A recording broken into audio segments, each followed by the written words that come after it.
Is the screen visible? The note screen is visible. Can someone confirm?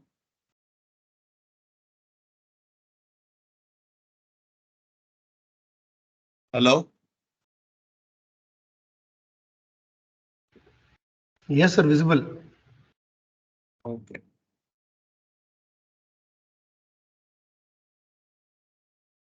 I'll start. I'll start off. So, good evening, everyone. I am Shomodip from the Department of Electrical Engineering at Indian Institute of Science, and I'm handling these tutorial sessions for the NPTEL course Advances in UHV Transmission and Distribution. And this is the last week of class. This is the 8th week. Some of the important topics I have been discussing, some important topics in the course, which might be helpful for you. I am discussing those. And I'll continue from where I left in the last class. First, I'll give a quick recap of what I had taught in the previous class, and then I'll start with the new topics. The voice is clearly audible, right?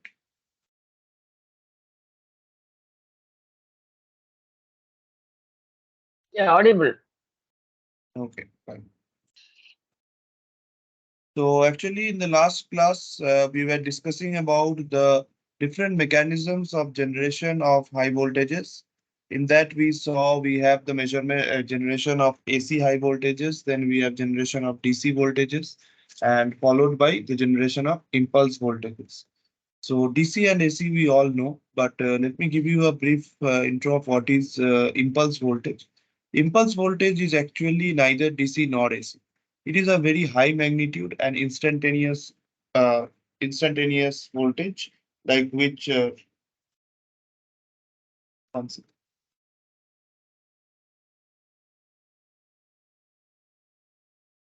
So it is a high magnitude voltage, which takes very less time in the order of nanoseconds or microseconds to reach the maximum from zero, and then it gradually falls or decays.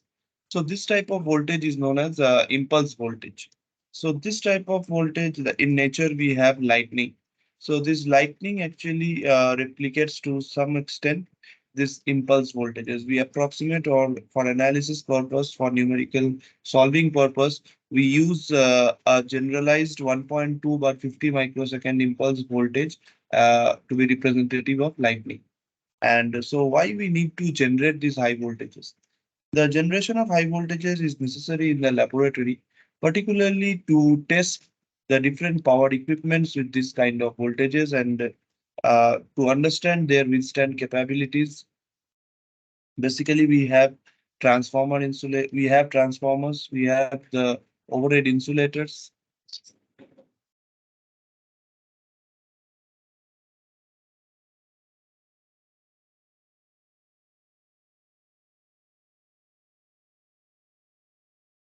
So we have the transformers, the overhead line insulators, the suspension type insulators, and these are exposed to the environment, and these experience different kind of stresses or over voltages or over currents when in operation.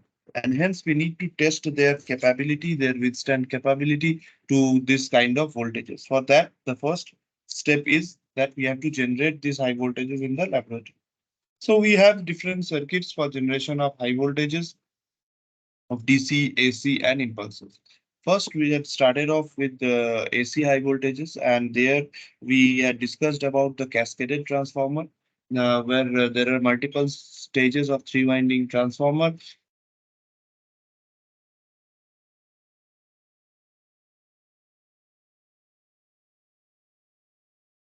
So Tesla coil, I want to describe it once again because some of the parts I had missed, some of the parts I missed in the previous class.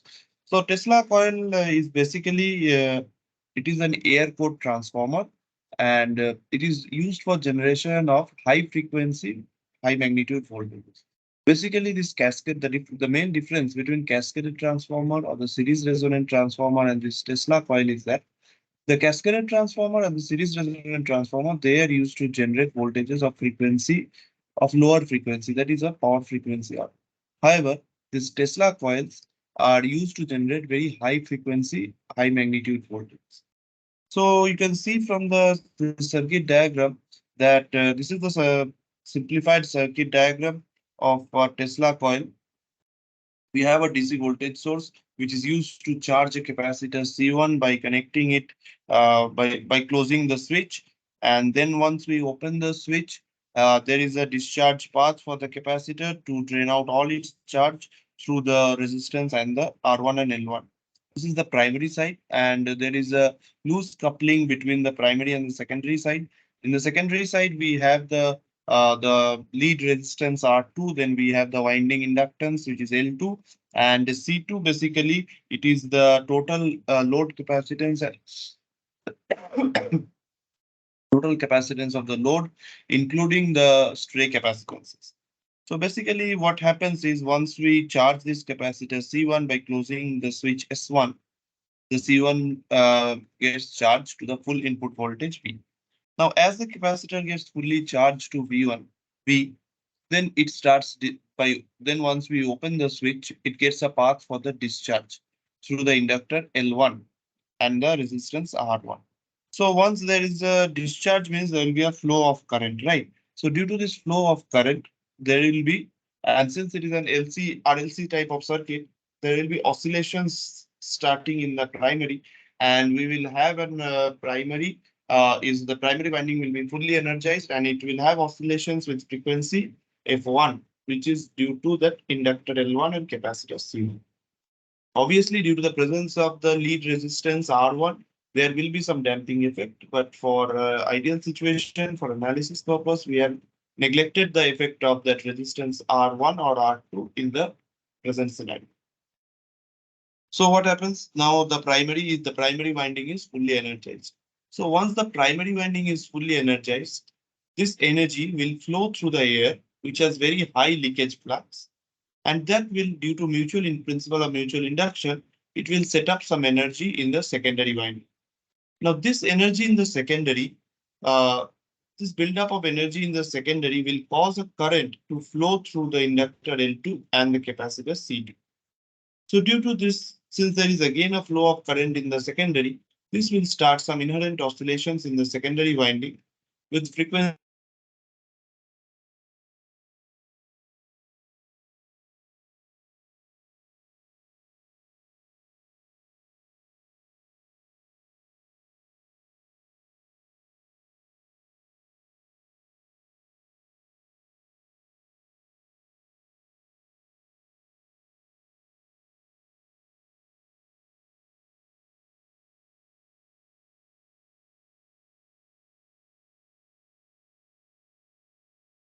there will be a flashover. Due to this flashover, some energy will be lost. What do you mean by flashover here? That is, there is a complete destruction of the load capacitor or a blast of the capacitor C2. So due to this flashover, some energy will be lost in the form of heat and light. And as a result, what will happen? The net energy in the secondary winding will dip.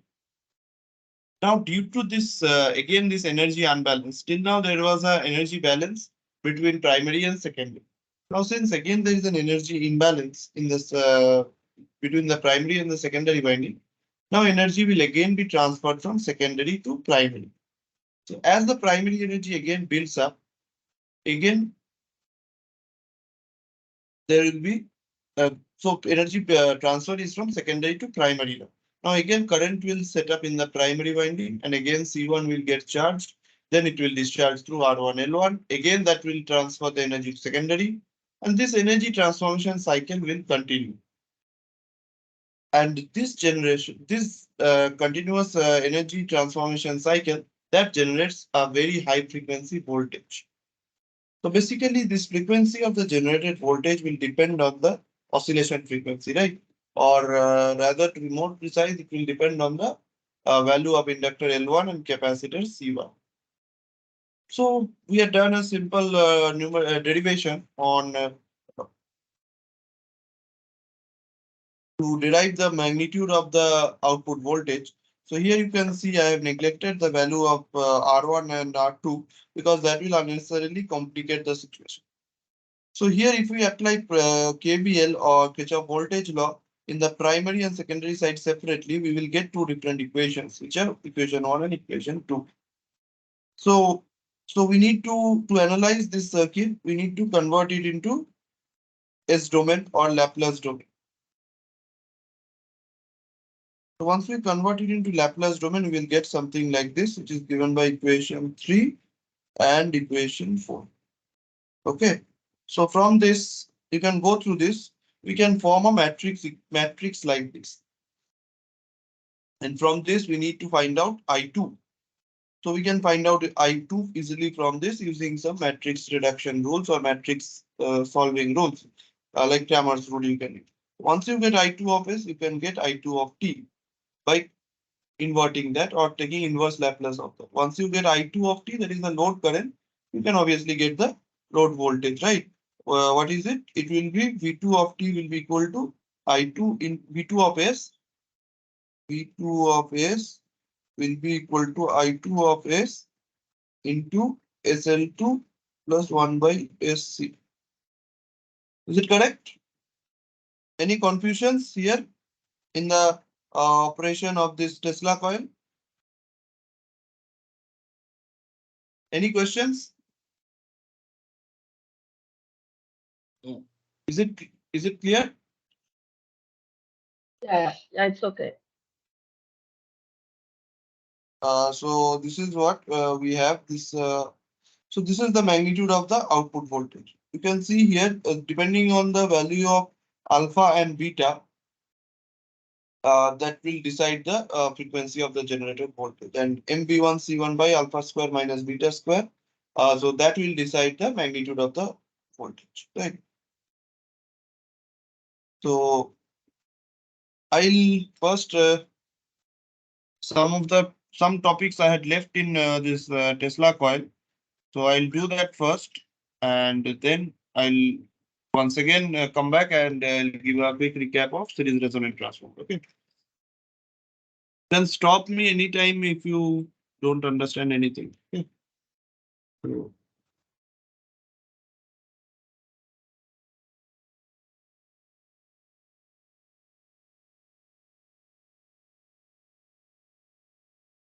So some of the important points I'll first note down. So there is no iron core present in Tesla coil, right? That is, there is air core. So what is the advantage due to that?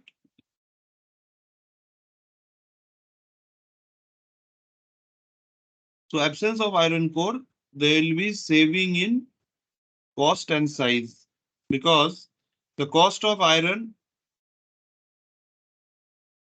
is huge. And also the presence of iron core will increase the size of the transformer, which is obviously undesirable. Moreover, due to the presence of this iron core, we will have pure sinusoidal output.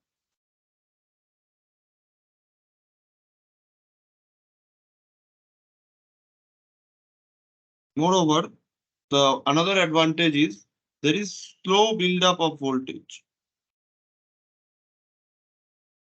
This buildup of voltage, the time that is in the hands of the user, right? So the depending on the value of inductor and capacitor you choose, that will determine within what time there will be this buildup of voltage. So you can make that, you can optimize that. So if there is no buildup of voltage over a few cycles, there will be no damage due to switching surges.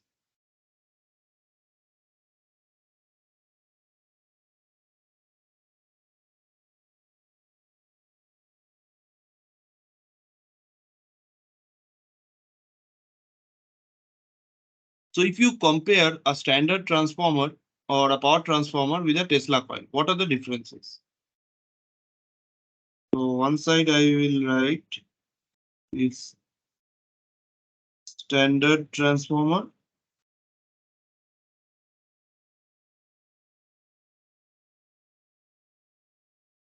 Tesla coil.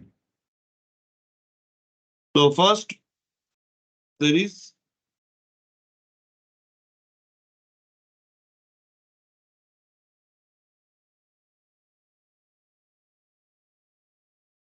So in a standard transformer, you have iron core. So there is tight coupling between primary and secondary. So here there is.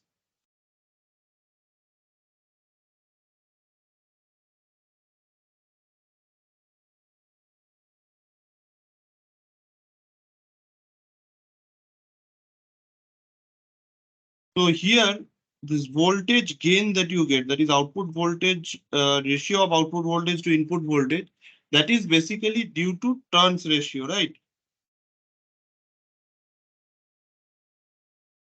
But here, why the voltage gain? After studying the principle, you can understand that this voltage gain is mainly due to resonance.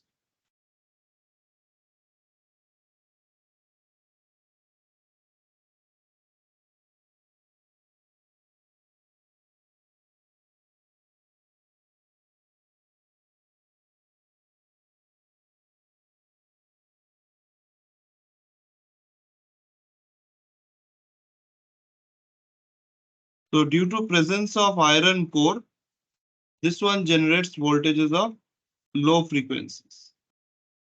Here, due to the presence of air core, it will generate high frequency.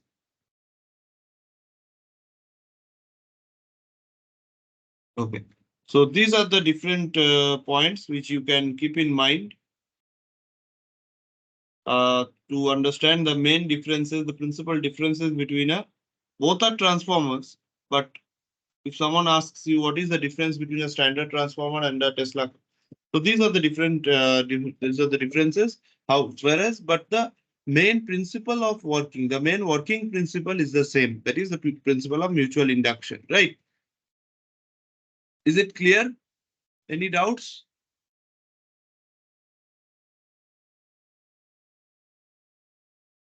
Is it Yeah, clear? okay. Yeah, it's okay. Yeah, it's clear.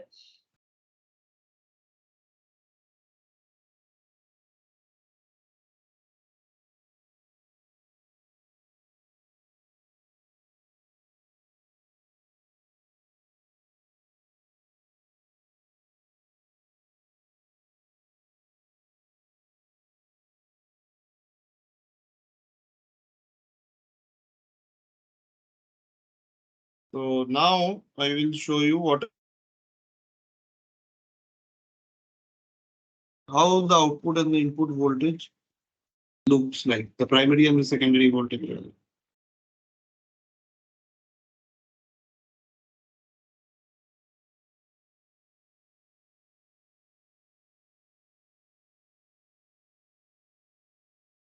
So first, if I draw the primary voltage and here I draw the secondary voltage.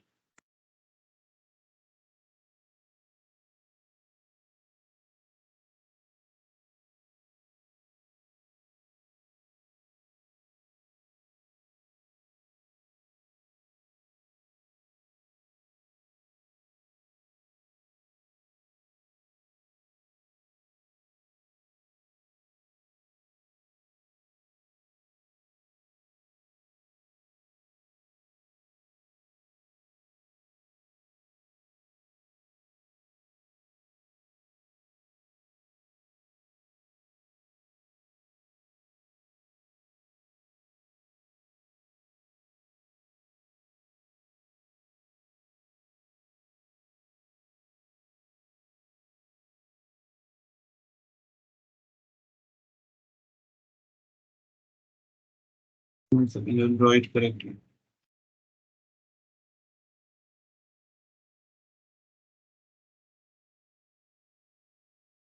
So first, if I draw the envelope, it will be like an impulse. Okay. So within this envelope, basically,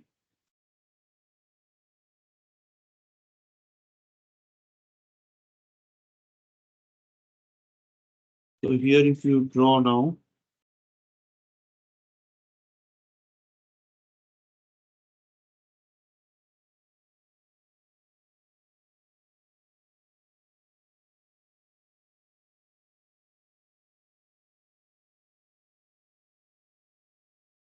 This will be the secondary voltage and this is the primary voltage.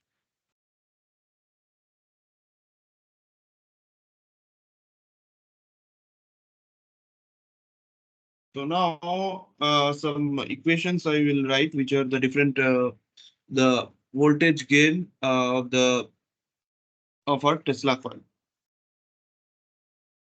So the high voltage gain, HV gain of Tesla coil, if you see it in terms of the energy,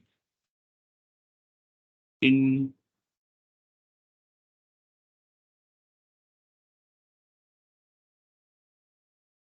basically if there is a balance of energy, both the primary and the secondary voltages, it is half Cp Vp square in the primary and it is half Cs Vs square in the secondary, right?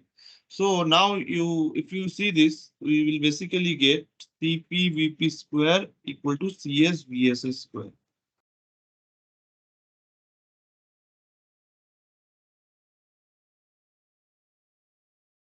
Okay. So now suppose I tell that the primary capacitor value is say 40, just for example, I'm telling say 47 nanofarad and the primary is charged till say 20 kV.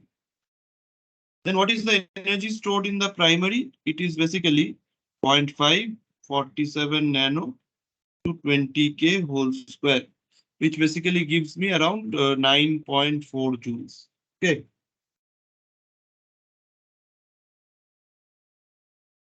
So secondary capacitance, that is the load capacitance, including the stray capacitance, right? So it is basically around say 25 nano. So now if you find out the energy, so now I have EP is equal to EX, right? Energy balance. So basically 9.4 will be equal to half CS I have 25 nano into VSS. So from this, if you find out VS, it will come around 870 kV. So from this, you can understand that how we are able to generate this high voltage. Basically, the principle is we generate high voltage due by the energy balance. The energy balance equation, the energy in the primary and the energy in the secondary, basically we and we want this Vs to be greater than Vp, right? So if we want Vs to be greater than Vp, we basically we have a control on the primary side capacitance, right? We don't have a control on the secondary side capacitance.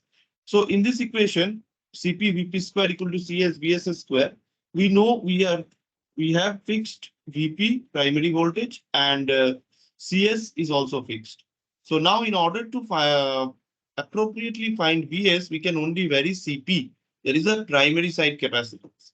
So this primary side capacitance we can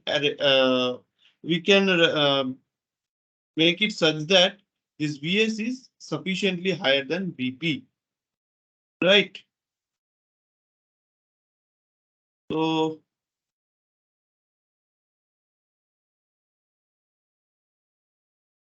one small numerical I will do on this Tesla coil, just a very easy one. Suppose I am telling the primary side, everyone should try this. The primary side of the Tesla coil is charged through is charged to 50 kV to generate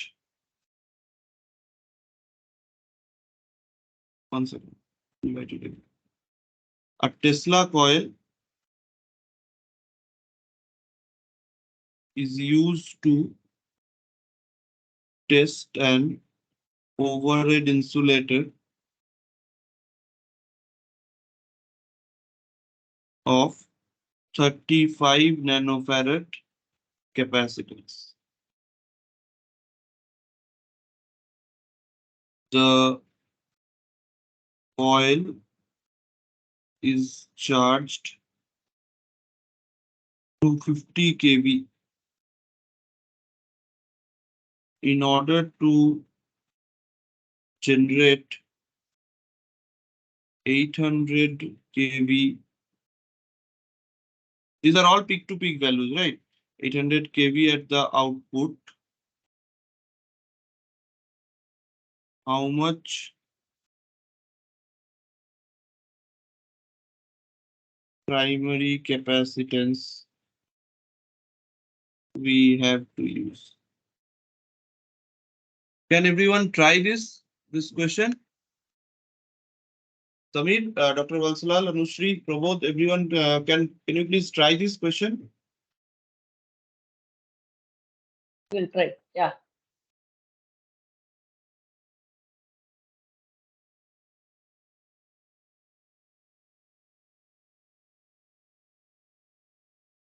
Just 2 minutes, you can try it. Everyone can try, please.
Is it done?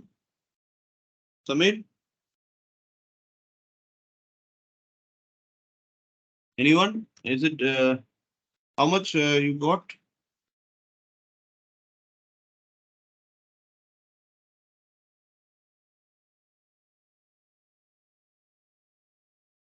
Anushri, is it done?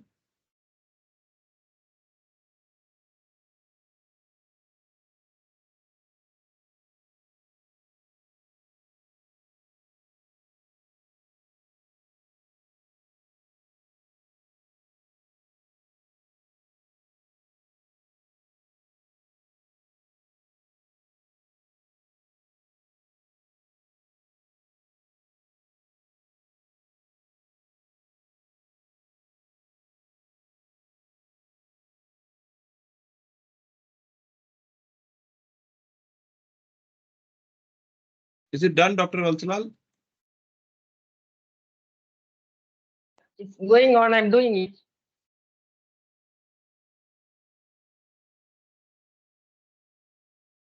Okay, I will solve it. So basically, it is told that a Tesla coil is used to test an overhead insulator of 35 nanofarad capacitance, right? So basically, it is given CS, that is secondary side capacitance is 35 nanofarad, and the coil is charged to 50 kV, right? So it is basically primary voltage is 50 kV, and you have to generate an output of 800 kV. So now you can use the energy balance equation, which is primary energy and secondary energy are equated. So it will be half CP square of CS square. So basically, this will get cancelled. We have CP equal to CS square by VP square. We have 35 nano into 800 square by 50 square. 5 10 to the power minus 9 square.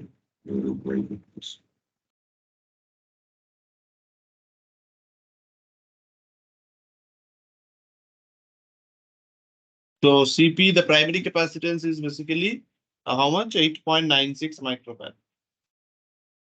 Is it clear?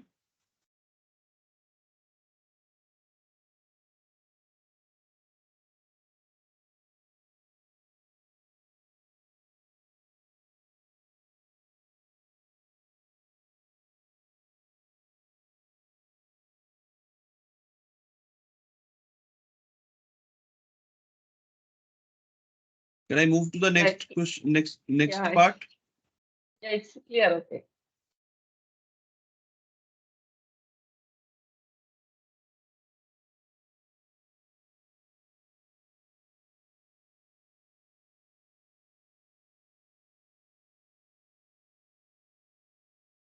So now we move on to some of the other important topics in Tesla coil. So some important points I'll write first. So in practice, what we do, the load voltage will be much less than the theoretically calculated value. So suppose we want to test a load or this insulator for say 500 kV, then obviously the top load voltage or the load voltage which is appearing won't be exactly 500. So if we want exactly 500, we have to theoretically use some greater value. Some tolerance should be given, right? This is true for any experiment. So what are the reasons? What do you think that it can be? There will be a difference between the actual load voltage and the theoretically calculated voltage. So first is the in our calculation and analysis, we have not considered the presence of these resistances, right? Winding resistances as well as the resistances of the connecting leads. So in practice, these are present, and so there will be some energy loss in the winding and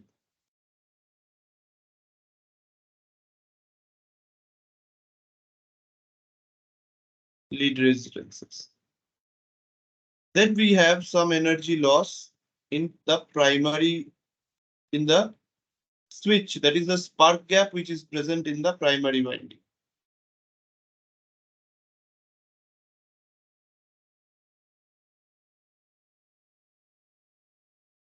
In the form of heat, light, and sound. Some part of the energy is lost as electromagnetic radiation.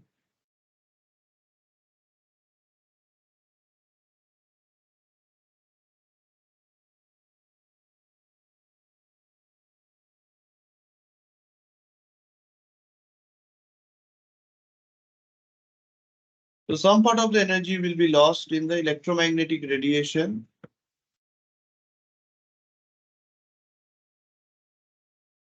from primary and secondary parts. Some energy will be lost due to corona discharge.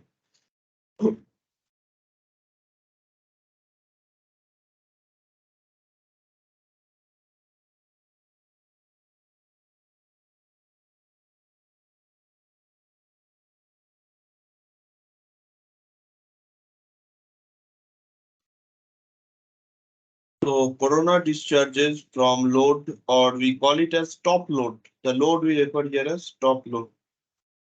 From top load,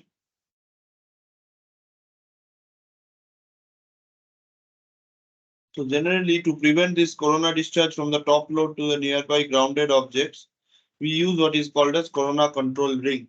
In this on the top of these loads, we basically so the load here is an insulator, right?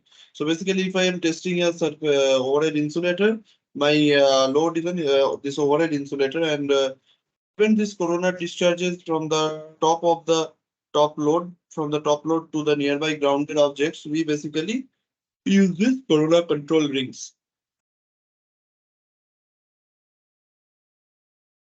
So now we need to understand, we had this, if you see the circuit diagram,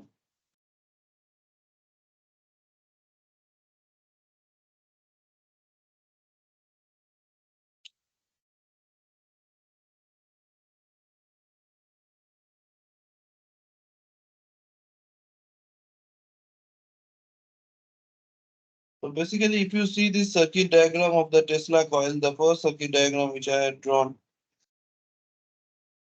this one, I have represented this load capacitance or the secondary capacitance as a single capacitance C2. But we want to understand what is the distribution of the secondary capacitance, what are the different contributing equipments which are contributing to the capacitance of the secondary winding. So we will study what is known as distribution of secondary capacitance. Basically,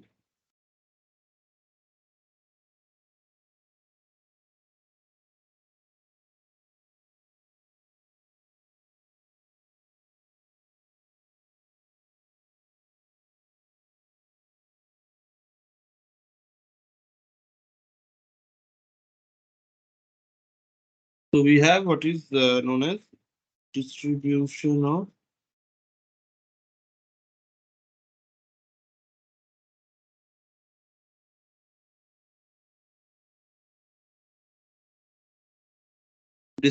of secondary capacitance. So I will draw the circuit diagram once again. This is only the secondary load part. So suppose this is my top load. Okay.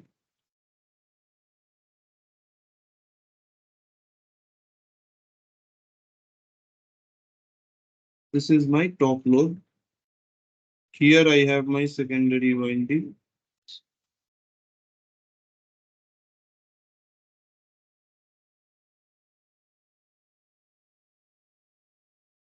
This is the stray capacitance from the top load to the nearby grounded objects. Okay. Then I have what is known as the another capacitance I have from here to ground. This I call as CE. This is CT. This is my secondary coil, and within the turns, that is the we have the inter turn capacitance. Okay. I have this total capacitance is CB. So I'll write the total secondary capacitance. This is equal to CB plus CT plus CE, where CT is the, what is CT? Top load to ground capacity. That is load to ground.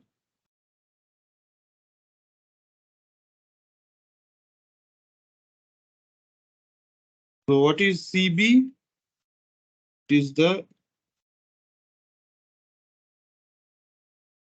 inter-turn capacitance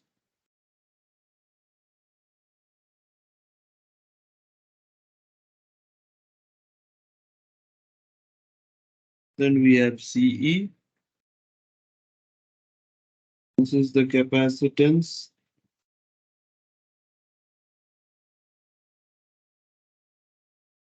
between top load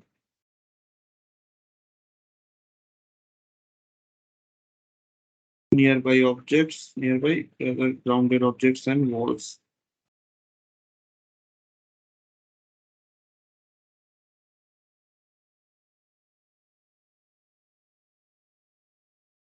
So this is the distribution of the second total secondary capacitance, CS. So if we sum up all this, it will be around some tens of picofarads only. But this CS plays a crucial role in the voltage gain. You have seen in the energy balance equation.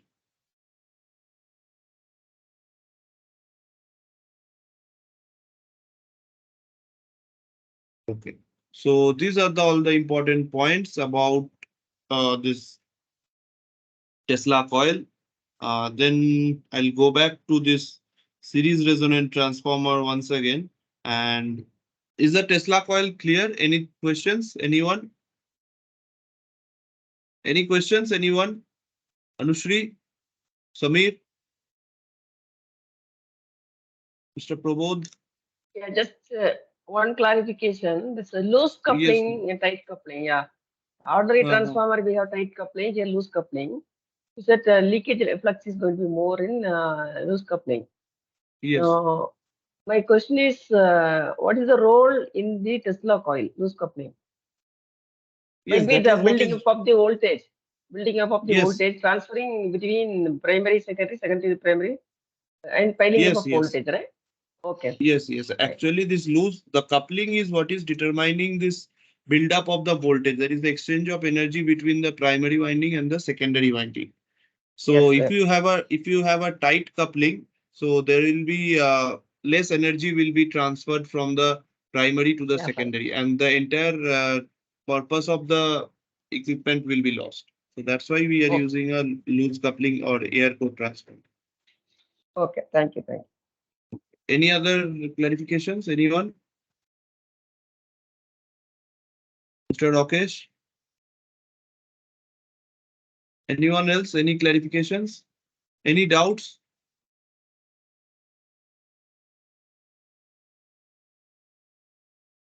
Okay. Okay, then I'll move on to the next topic, which is series resonant transformer. I'll give a quick recap of what I discussed in the previous class, and then I'll move to the next topic. So in series resonant transformer, this is another method or another circuit we can call for generation of alternating voltages, high magnitude alternating voltages. So here we are basically exploiting the principle of resonance, and using that we are basically trying to generate a high voltage from a low input voltage, right? So if you see the circuit here, this is the actual circuit. So this is the series resonant transformer is being fed from a some alternating voltage source through a primary winding and a secondary winding. The secondary winding is connected to a variable inductor L1, which is connected to the load capacitor C. So if I simplify the circuit diagram, we will have this entire primary winding I am representing by as a voltage source V, and then I have the R, which I have not shown here. R is actually the winding resistance and including the resistance of the connecting leads also. Then I have the L, the variable inductor L, and then I have the C. So for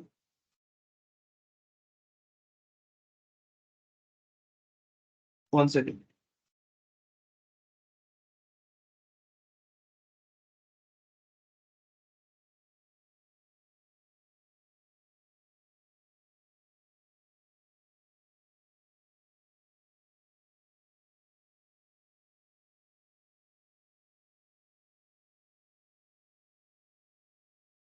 Okay. So here basically we are exploiting the principle of resonance, as I told.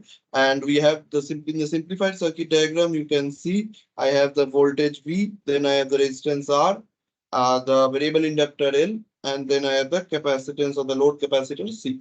So under resonance condition, what will be the condition? We all know it is the inductive reactance or the impedance of the inductor will be equal to the impedance of the capacitor, right? So basically it will be XL equal to XC, or if you write in frequency domain, it is omega L is equal to 1 by omega C. So what is the total impedance of an RLC series RLC circuit? It is basically R plus omega L minus 1 by omega C. So under resonance condition, the total impedance the circuit behaves as a resistive circuit, right? The entire impedance is only R. We don't have the effect of the inductor and the capacitor. So the circuit basically consists of a high voltage transformer or a test transformer and an adjustable inductance or a variable inductor. Then we have the shunt capacitance across the output terminals. There is the capacitance of the which we are dealing as load capacitance. It also includes the bushing capacitance, the capacitance of the bushing of the transformer. And this is basically used, this series resonant transformer, for generation of high magnitude alternating voltages, which are used for testing of cables, measurements of dielectric loss. Then we have some capacitive load tests. So now we'll mathematically formulate this series resonant transformer.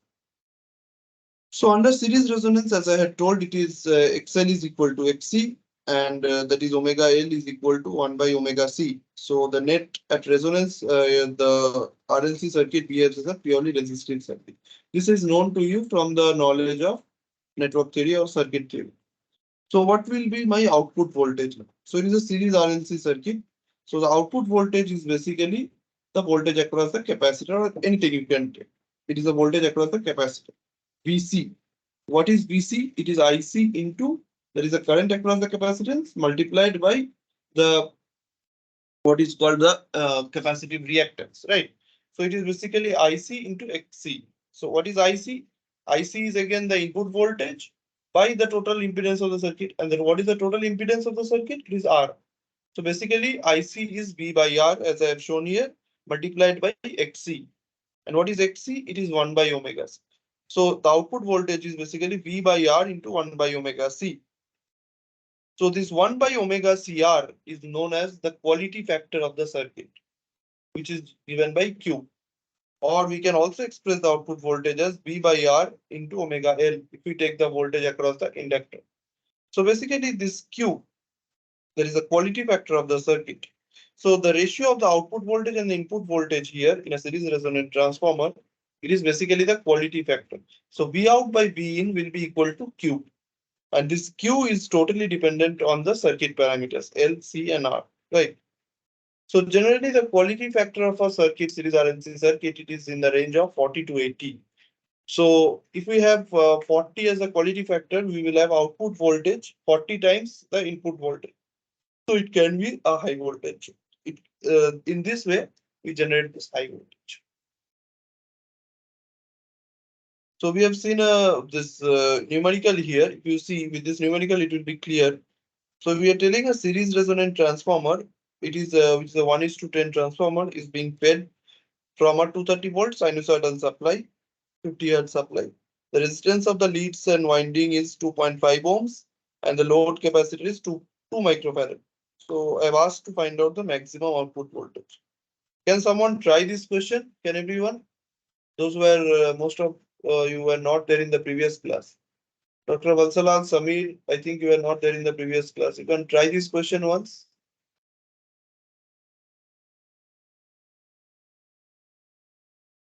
This is the formula. V out is equal to quality factor times the input voltage.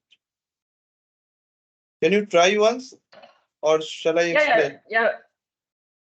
Yeah, we'll try, we'll do. Okay. So the output voltage formula you can keep in mind, which is quality factor times the input voltage. And the quality factor or Q of the circuit is given by 1 by omega CR or omega L by R. Just note down this because I have to show you the question. Just remember these two things. So now you can see the question.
Is it done?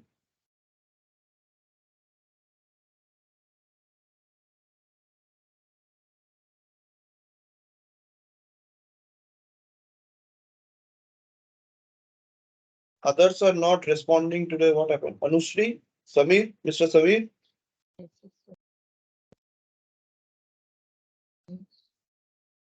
Anushri.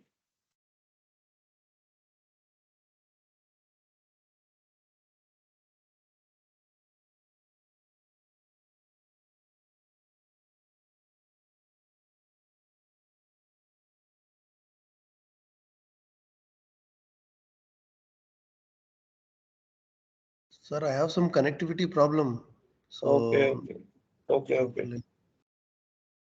okay, fine.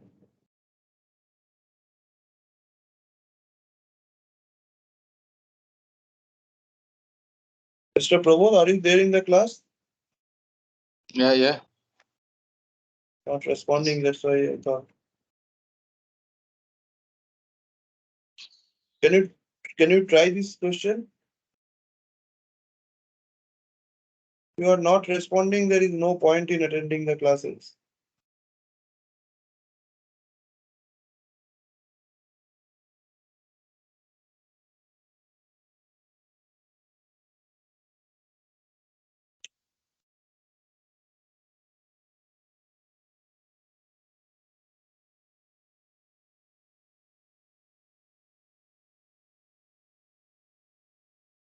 Is it done, Dr. Vatsala? Yeah, I've done. It's 398 kV. Okay. Might be you have done some calculation mistake. Okay, I will explain it once again. So I'm telling that it is being fed from a 230 volt sinusoidal supply, right? So the primary of the transformer is 230 volt. So 1:10 transformer means secondary will be 2.3 kV. So it is 2300 volt. I have the R as 2.5 ohm and C as 2 microfarad. So at first, what is needed? I need to find out this L, that is the variable inductor, right? So at resonance, what we have, XL is equal to XC. If we use this condition, we get L around 5.07 Henry. So then I find out what is V out. V out is Q multiplied by V in. So Q is omega L by R multiplied by V in. Just I substitute this and I get V out to be around 1.46 megavolts. Did you do it in the same process? Yeah, I commit one mistake. Now I am able to Okay. do. Okay, fine. So this is very simple. Just you have to find out L first from the resonance condition, and then you find out what is output voltage. So next I will, this is all about series transformers and Tesla coils. Uh, I could have explained about the generation of the impulse voltages, but there is very less time. So I'll move on to one of the other topics, which is measurement of high voltage.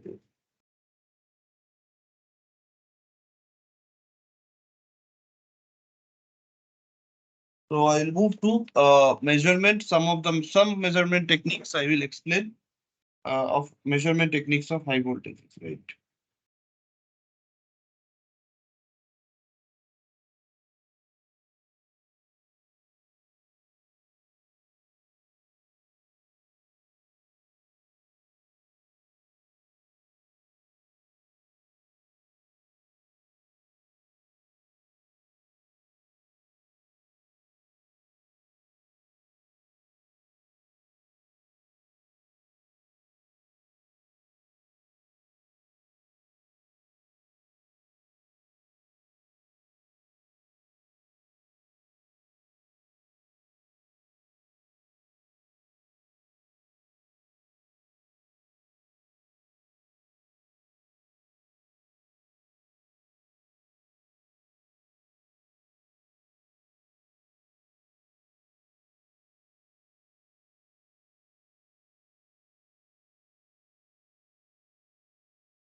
So we have learned about the generation of high voltage, right? So once we generate the high, to in order to, we are told that in order to test the different equipments or the different components, we need to generate this high voltage. So now the next question comes. If we once we yes, we have generated the high voltage, but how can we test the withstand capability unless we don't know what is the magnitude of that voltage, or we don't have any mechanism or circuits to measure this high voltage? So there lies the importance of measurement of high voltages. So measurement, obviously any quantity which you generate, you have to, well, first you have to develop a circuit for generation of that, and then you must have an equipment which can measure that. So the normal power electronic circuits voltages that are measured by some voltage, this voltmeters and currents by ammeter. But these are of the order of say kilo megavolts or gigavolts. So that cannot be measured by the voltmeters or ammeter. So we have specialized circuits for measurement of high voltage. So some of the important measurement techniques, the major approaches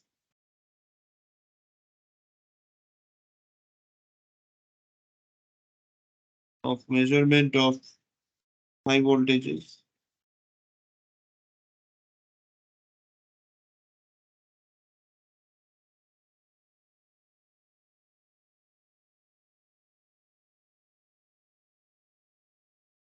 We have measurement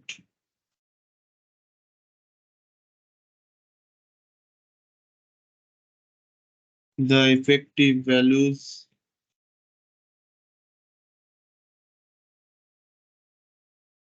and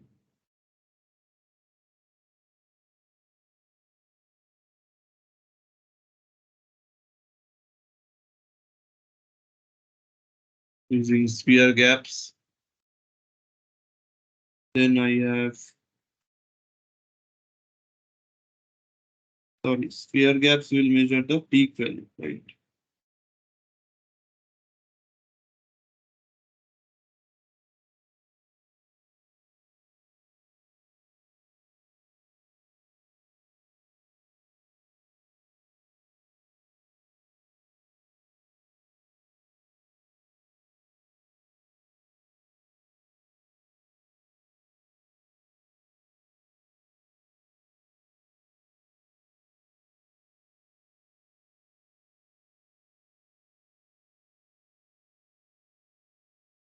So the measurement of effective values of AC and DC high voltages using electrostatic voltmeters. Then we have measurement of AC, DC and impulses.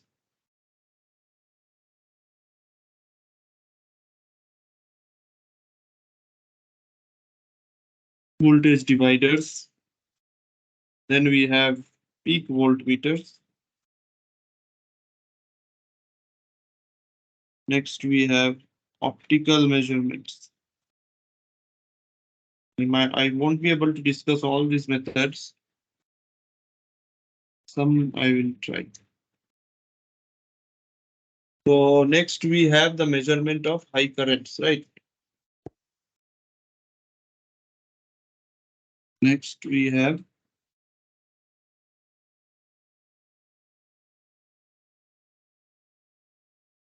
high impulse currents also we need to measure. So some of the important mechanisms are Faraday generator, not generators. Faraday's method. Then we have Hall generator. Then we have magnetic links. Then we have resistive and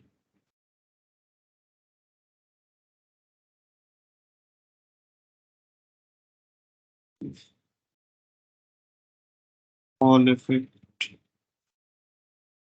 These are some of the methods for measurement of high currents.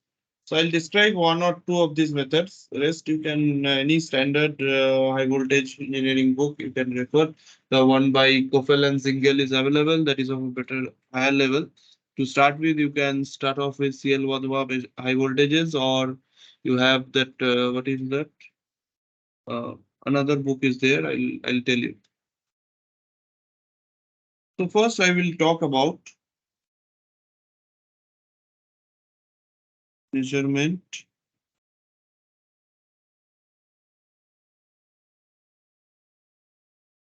using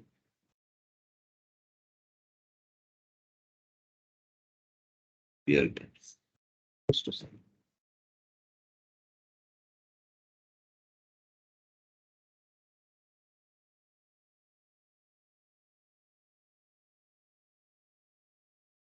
So measurement of high voltages using sphere gap arrangement.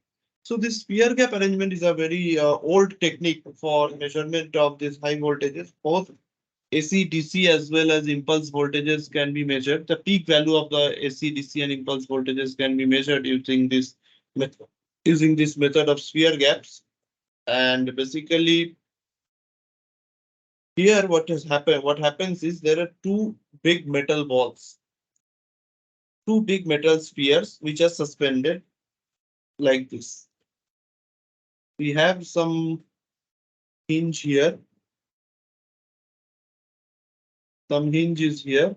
We connect it with a thread or wire. This is one.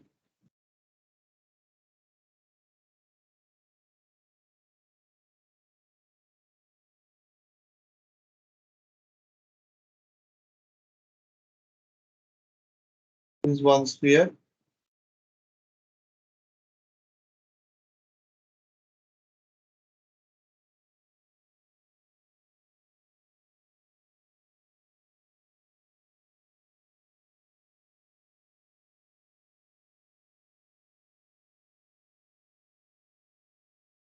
Okay, so like this, we have two spheres. So two spheres, two metal spheres are suspended one beneath the other. And suppose in this sphere we apply the high voltage, which we want to measure. And this sphere will be basically ground. So now we have air in between, right? This is air.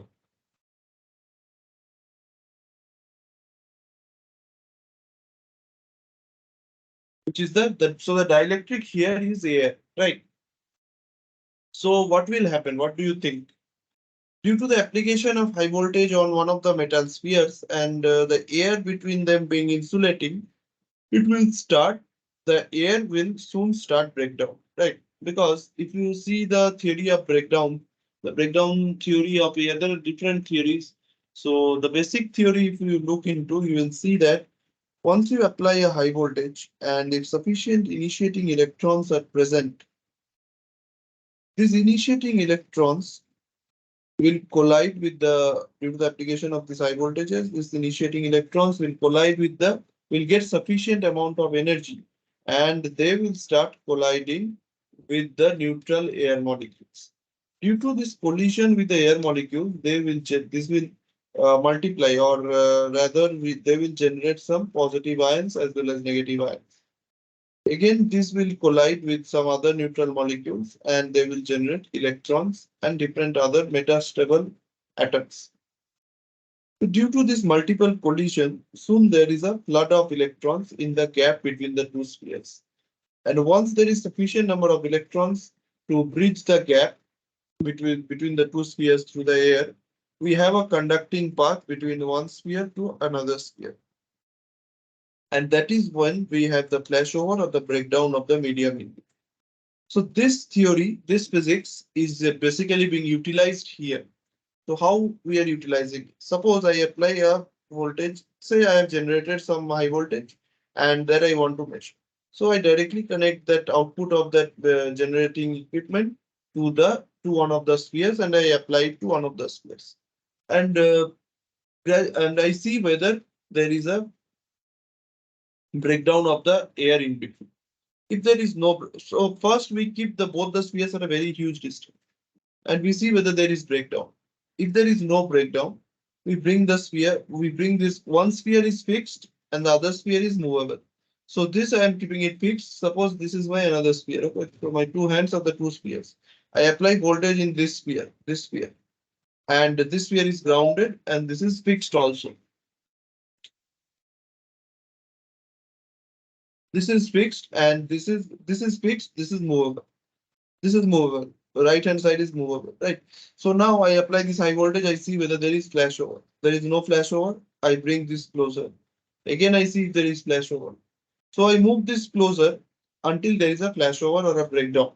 So once there is a flashover or a breakdown, I note at what distance of spheres there is this breakdown. So now I have a standard chart or a table which basically gives me the equivalent voltage corresponding to the gap distance. So if the spheres break down at say 10 centimeters gap, what will be the equivalent voltage under standard temperature pressure conditions? Is it clear? Any questions? Is this method clear, Dr. Valsalal, Anushri? Yeah, Yes. yeah, it's okay. Yeah, no problem. Okay. So I'll write down this.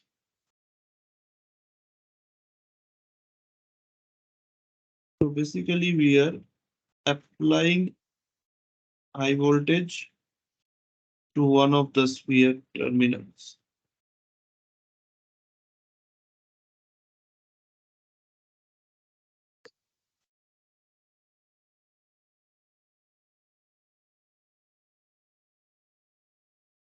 So we have to apply high voltage to one of the sphere terminals, and we initially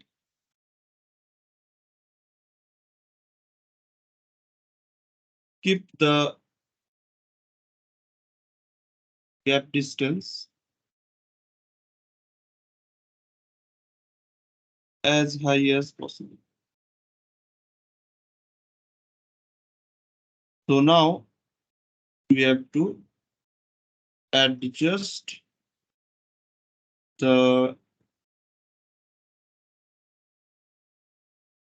grounded sphere using a pulley arrangement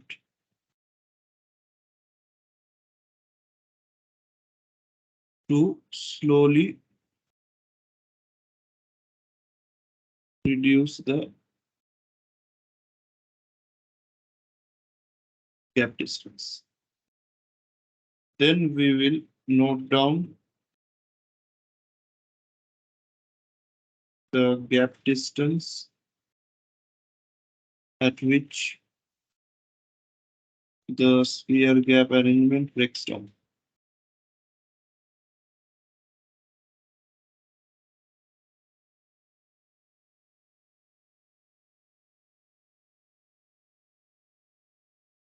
We'll note down the gap distance at which the sphere gap arrangement breaks down.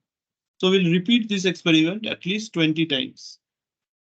Every time we will get a different gap distance because of the 3 R's of any HV test.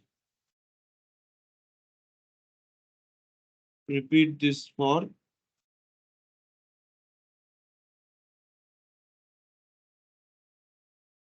at least 20 times. Then we will take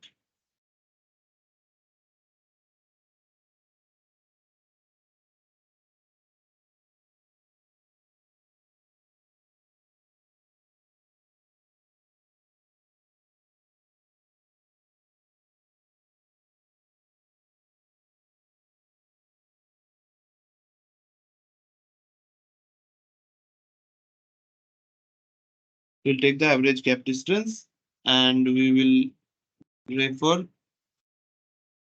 to the standard chart, which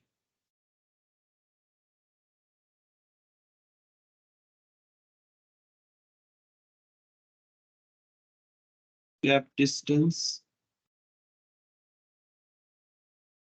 and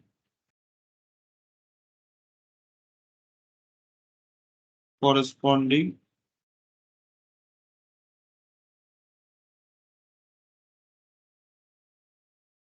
so we'll refer to the standard chart, which relates the gap distance and the corresponding breakdown voltage to get the measured voltage.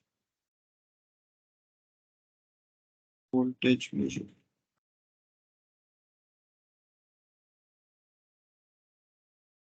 So now suppose I get a gap distance of say 25 centimeter. So now exactly in the chart, I may not get the value for 25 centimeter. So what we will do in that case? So we'll use linear interpolation. So if exact value is not available in the standard chart,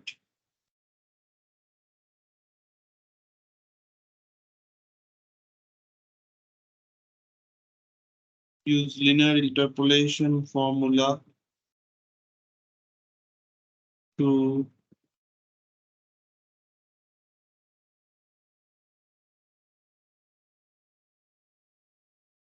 is the process clear? The algorithm basically what we have to do, is it clear? So now suppose I get this breakdown at say 20 centimeter or 25 centimeter. So corresponding to that, I have found out the voltage. But is it the actual voltage which I am applying? It might not be, because this breakdown voltage is dependent on the ambient condition, that is the atmospheric condition, the pressure, temperature, and humidity.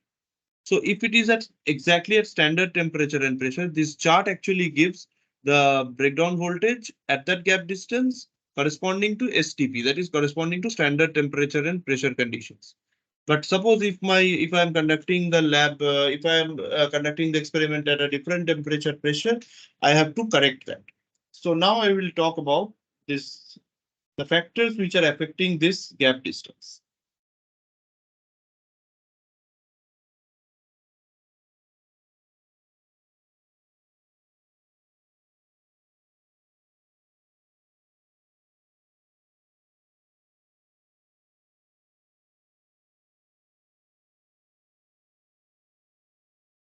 So the factors affecting the gap distance.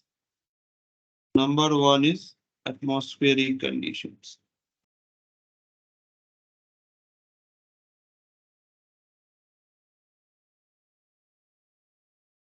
Temperature, pressure,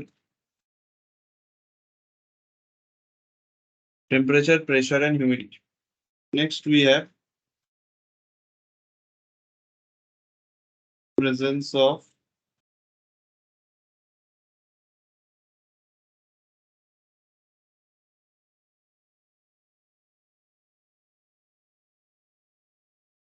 neighboring earth objects.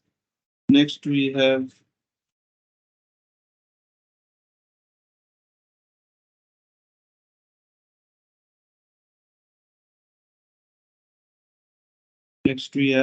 the UV radiation.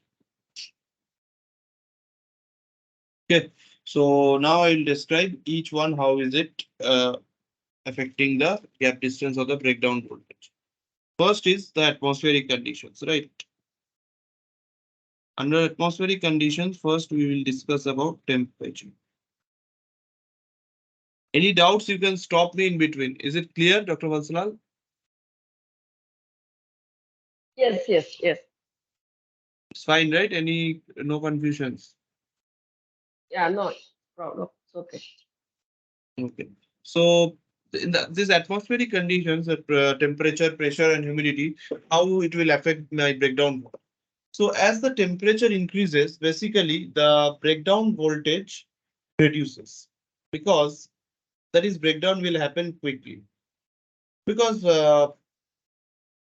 if you see at higher temperature, this the movement of these electrons and the activity or the entropy level of these electrons or the energy level of these electrons will be very high at an elevated temperature, and they will multiply at a faster rate, and this will create the avalanche of electrons very quickly, and breakdown will happen quickly.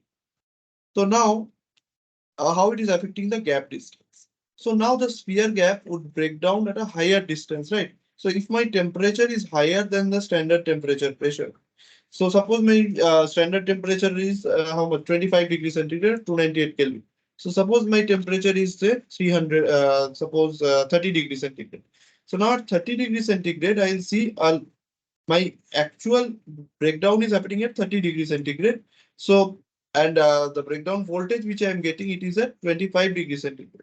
So now the sphere gap will break down at a higher gap distance. That is, before bringing it closer only, it will break down.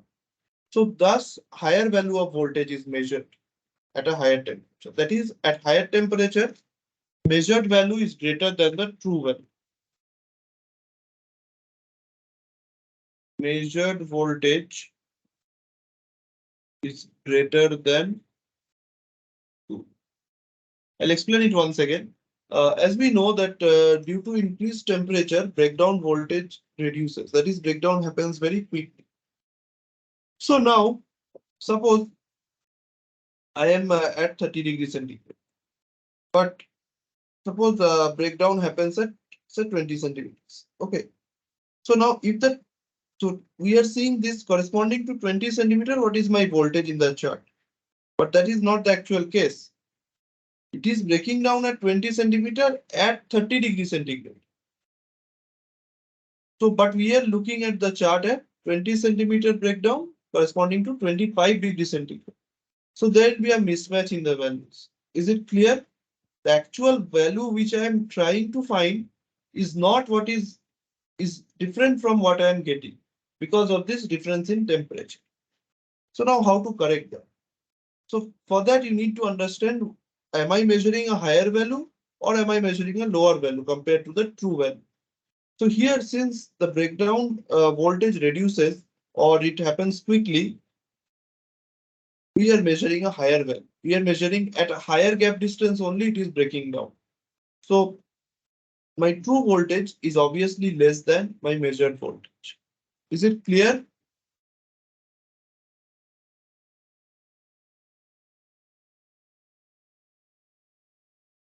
Is it clear? Any confusion? It's clear. No problem. Okay. So now next we need to think of atmospheric pressure. So if you have studied the breakdown theory of gases, would have heard of Paschen's law.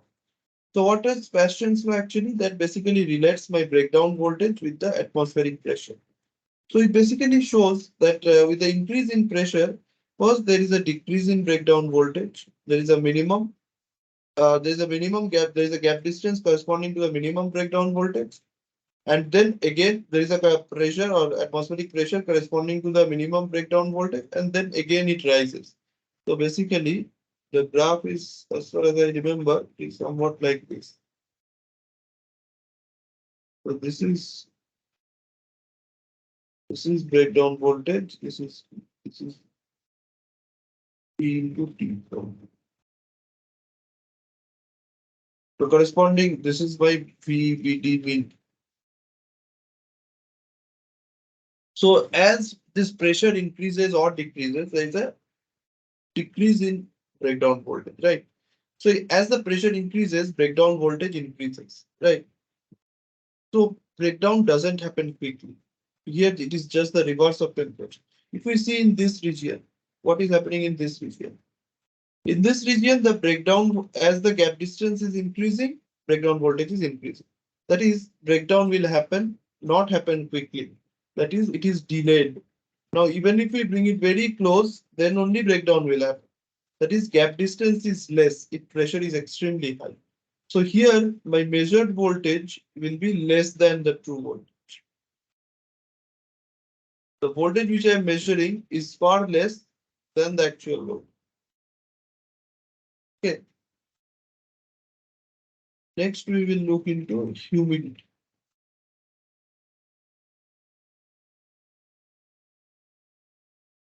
So in humidity, if the humidity is very high, that is, there is a huge presence of water molecules, right?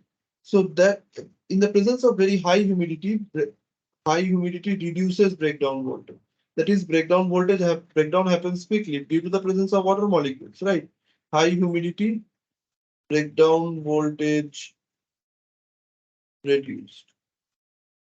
So that is due to the presence of the water molecules because it will support the movement of electrons. Hence, breakdown process happens very quickly. So the gap distance which we measure, that is higher than the actual gap distance. So we get a higher voltage. So here also measured voltage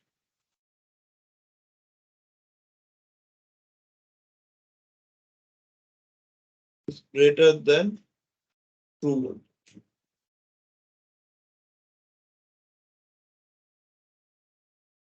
So my measured voltage is greater than the true voltage, right?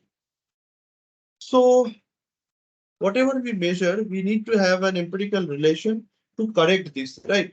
To the standard temperature. So we have what is called correction factor, which is given by delta, which is equal to the atmospheric pressure by the standard pressure P naught plus 273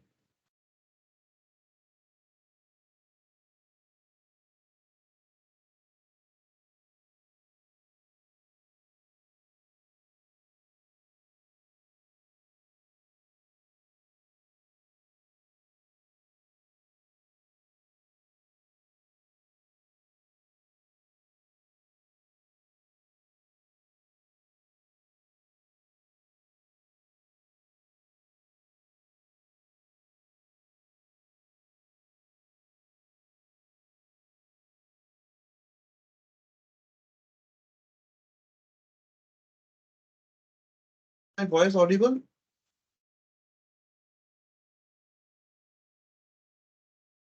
Yes.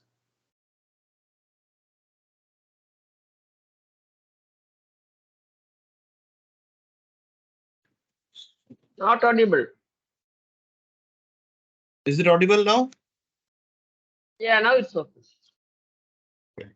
So this is the correction factor delta, which is taking care of the change in temperature and pressure. So now we need to have a correction factor, which is for the humidity also. So it is basically humidity ratio M, which is given by present humidity by reference humidity. So reference humidity is how much? Anyone? What is the reference humidity? The standard humidity of air is 11 gram per cc. So now actual correction factor.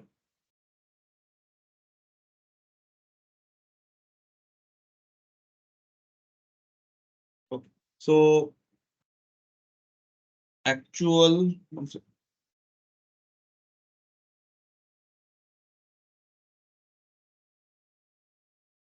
correction factor K1 K to the power. What is this K? We have a table. We have a standard table for calculating this value of K from this delta. Once we know delta, we can find out K from a standard table. And this actual correction factor, including humidity, will be K1 equal to K to the power M. So now if we find out actual voltage measured, V measured will be equal to K1 multiplied by V applied. Means V applied is the true voltage and V measured is what you have measured. Is it clear?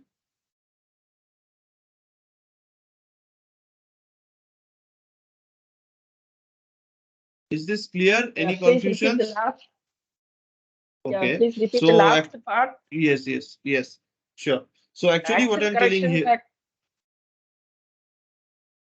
Yeah, reference yeah. humidity value is given. Then actual Hmm. correction factor is K1 equal to K for M. So actual voltage measured, that is K1 into V applied.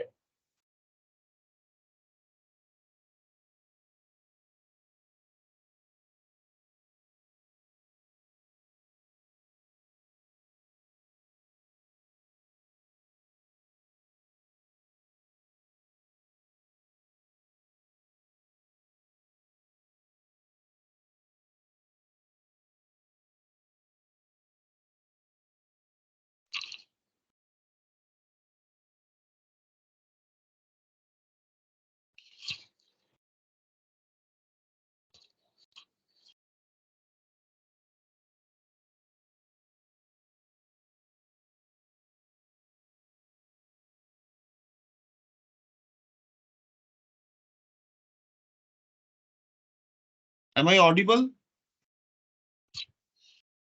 Now it's audible. Previously, no. Yeah, there was a lag actually, some internet connectivity issue.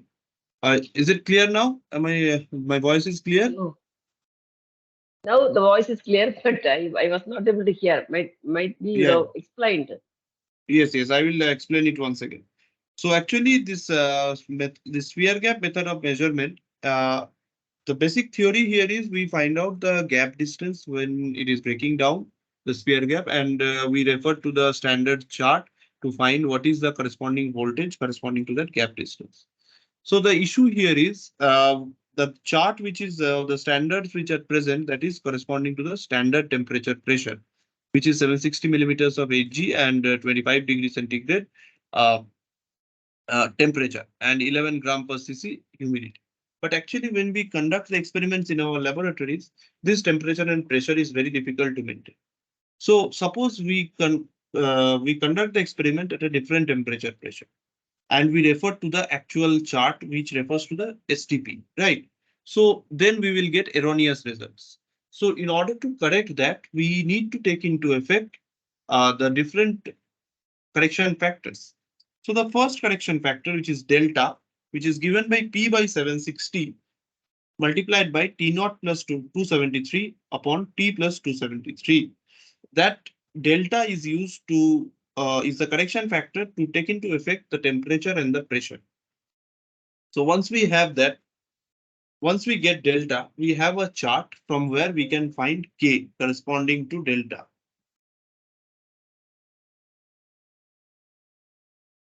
So once we get delta, we can get K. And M we can find out as the humidity ratio, which is present humidity by reference humidity. So the actual correction factor taking into effect both temperature, pressure as well as humidity is given by K1, which is K to the power M. And suppose we are measuring say 10 kV and we find out K1 as say 0.5. So what will be my actual voltage? So it is 20 kV. So actual voltage measured is 20 kV, whereas I'm measuring it as 10 kV. So this K1 is the correction factor which connects this measured voltage and the true voltage. Is it clear now? Yeah, it's clear, clear. Okay, I will do one numerical, so it will be clearer. Just everyone note down the numerical. A sphere gap assembly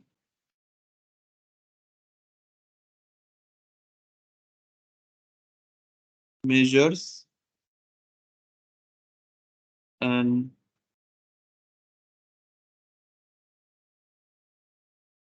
applied voltage as 800 kV at 35 degrees centigrade and 800 millimeter Hg pressure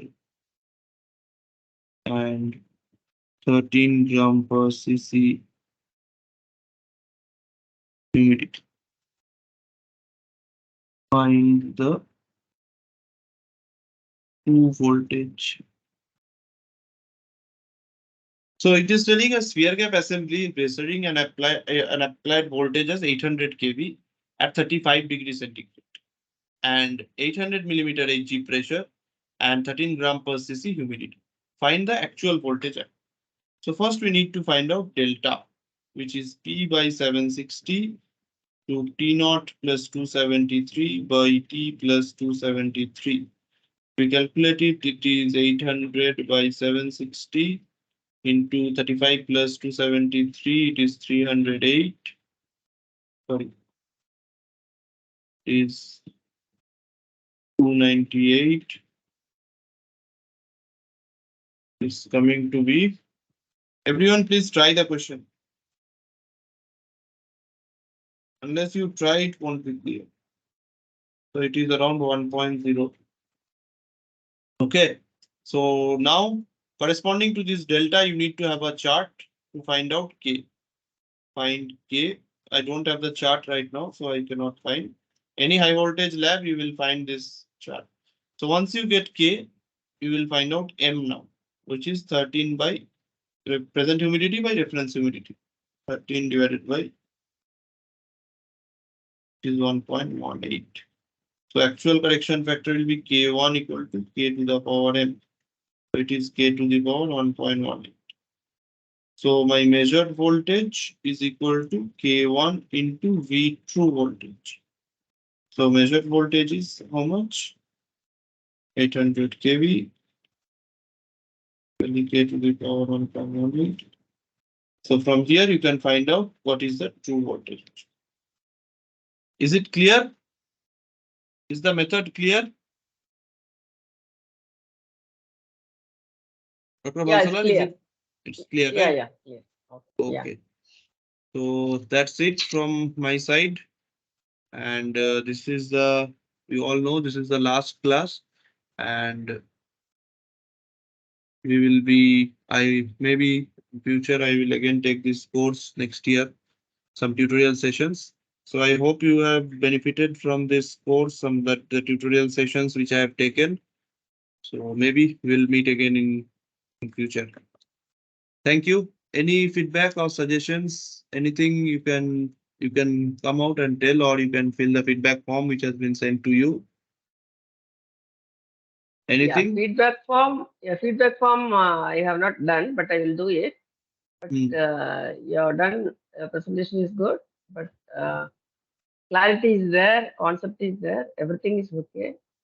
But sometimes I mean the portions for the test I feel will be very Yes. high because the short period, only 1 week is there to prepare. Okay, for the tests you are So, telling. yeah, for the test. So I That's do not know I should ask this question or not, but going to be all MCQ or because the mail is given in the blanks MCQ or essay type. So I should ask this question or not, correct or wrong, I do not know, but No, it's fine. all questions Exam will be it's going MCQ to be type. all MCQ. Yes. But even though the concepts I got many practical, some applications like different types of conductors, then some diagrams and all, PPT are quite useful even for my teaching. Then practical parts are I benefited much. So good, keep it up. Thank you. Thank you, ma'am. Anyone else you would like to share your feedback? Or Samir, Mr. Prabodh, Anushree.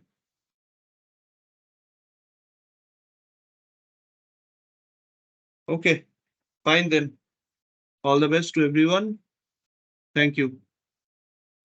Okay, thank you. Thank you. I am leaving now. Thank you. Thank you so much. Thank you. Thank you.